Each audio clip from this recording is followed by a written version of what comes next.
everybody, I'm doing a bit of a potpourri video today. I'm just going to show a couple of things that I've been working on in progress, as well as talk a little bit about the Musty Wargamers show that is going to be happening again this Thursday.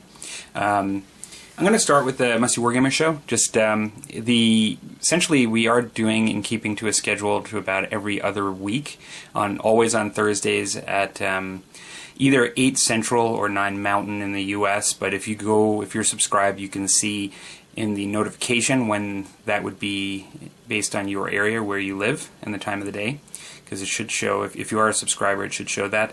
One of the things I wanted to mention about it is we are kind of new to live streaming, and where we have kind of dropped the ball in the past is with the comments. We have enabled comments in the settings where people could, while watching live, make comments.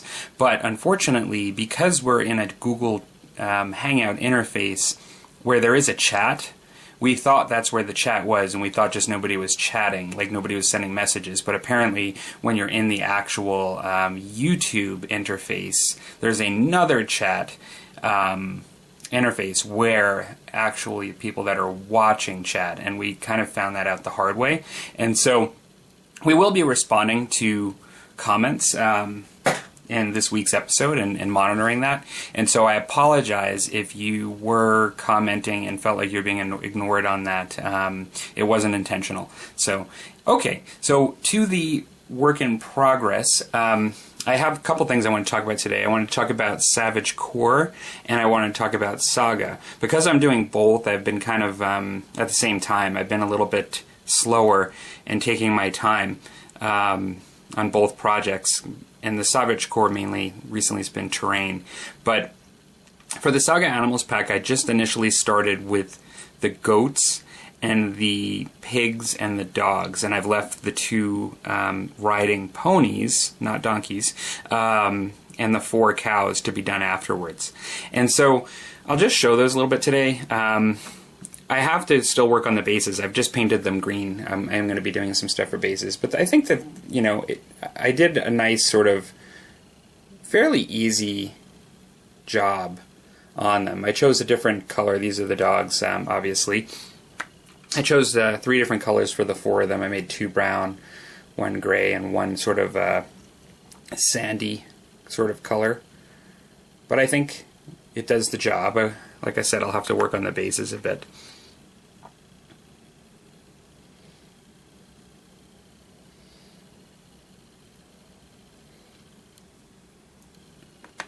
I would say out of the 3 that I've done so far, the dogs are the ones that I've done sort of the simplest paint job on. Just sort of painting fur the way I would normally maybe paint fur and highlight fur. We'll do the goats next. I believe it was Ostrowolf that had made some comments last time about what he thought the goats were. Or I should say sheep, not goats, sorry. And so last time I talked about the sheep, and I brought up a particular like kind of variant that exists today that's sort of an old world sheep, and they're all black. And although I do think like physically the models look very similar to both of them, Ostrowolf brought up another one that I noticed equally or still today, like an old world type sheep, and they're a lighter color. And if you actually look at the box, it's that color as well, which I didn't really pay attention a lot to. I just, when looking online, saw the dark ones and thought, yeah, I'll just do these. I decided that I've wanted that classic look of the lighter colored sheep on the hill, you know, in the background, just because they stand out so much. And so I decided to actually change my plans based on Ostrowolf's comments, and I've actually painted these sheep to be the lighter color variant. They have a bit of a darker, in this case they have a bit of like a darker, shorter hair on their faces and their legs. And so I went with that sort of look. Quite like the way that came out. I do love these models. to me, this was sort of the classic sort of thing that I wanted for when you're just sort of have your armies out on sort of like a battlefield. Not necessarily like in a settlement necessarily. Just if you were to have like something in the background, like on the hill, like a rocky knoll, like I just envision like sheep, you know, mountain sheep. I say goats before, but like depending on where you're in the world, you know, that just those kind of things are just the grazing sort of animals out there, or what I envision. And so I think I'm really excited to have these as part of my collection for scenery for Saga. I mean, they can be used for objectives and scenarios and things as well, of course, but and I think that'll come in handy. But I like just buying stuff just to have for background scenery too, just to add to that feel of the game. That just kicks it up a notch, makes it more fun. I'd have to say that the ones that I'm happiest with are actually the pigs, as far as how I decided to do them and how they came out. Now, I've had a number of conversations with people. I think Ralph had sent me a little clip of a video of actual, you know, pig in, you know, his area that was near, you know, like where he goes on his walks and things, because he'd also sent some cows that looked like these. And what I ended up doing, I ended up, I'll throw up the image, but I found like a painting, it's actual painting, not a photograph, of a pig that they just showed in like a painting that was done in like medieval times or earlier late medieval, and it just, I looked at it and I thought, you know, this kind of looks a little bit like the models, because they do look a little boar-like, but they also look kind of more pig to me than like that classic boar stocky feature and like the shoulders and things. Which I think some of that is hair, you know, but even there you don't see it modeled in like the bigger hair like around that area. And so I still wanted them to look like pigs. I wanted them to be able to be used both just out potentially in an area like on a table, but also in like definitely like in a pen or something like that.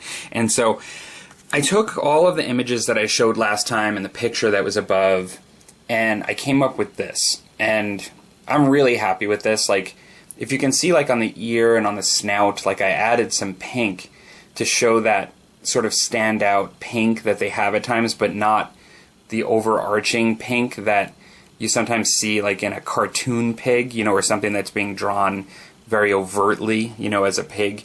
I did add weathering and some darker colors like in things on the bottom, and then highlighted on the top. Create a bit of a contrast so it's really visible on the board. Showing, I kind of went for, you know, for this, a bit of a realistic sort of paint job, which I guess I'm not really doing cartoon paint job for any of my Saga stuff, so I guess that's not even really worth mentioning. But having just done Mordheim, where I would say I went with a bit more cartoon look in some cases, you know, this is kind of a switching gears again. But I'll show a couple more of these. I've got 8 of them, but you know,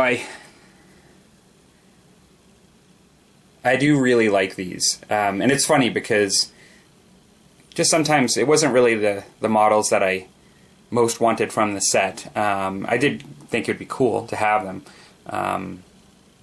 but I actually have to say that I'm probably happiest with the way they came out of any of the models.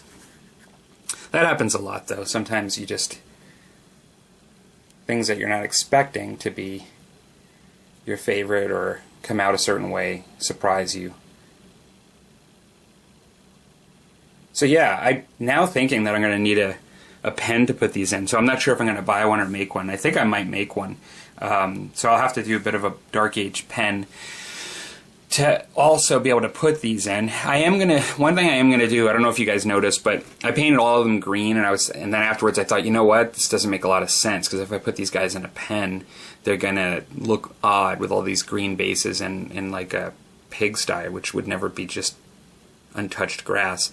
I think what I'm gonna do is, when I finish the bases up, I'm gonna actually paint brown into this and have it a mixture of sort of grass that's been, you know, all kicked up, you know. I mean, you could easily justify just making this just all brown and just having it in a pen, but at times I might actually not have it in the pen. So I think I'm going to just go for a hybrid and have it a bit of like ground that is got lots of mud in it, but also some of the shows some of the grass that I have here too.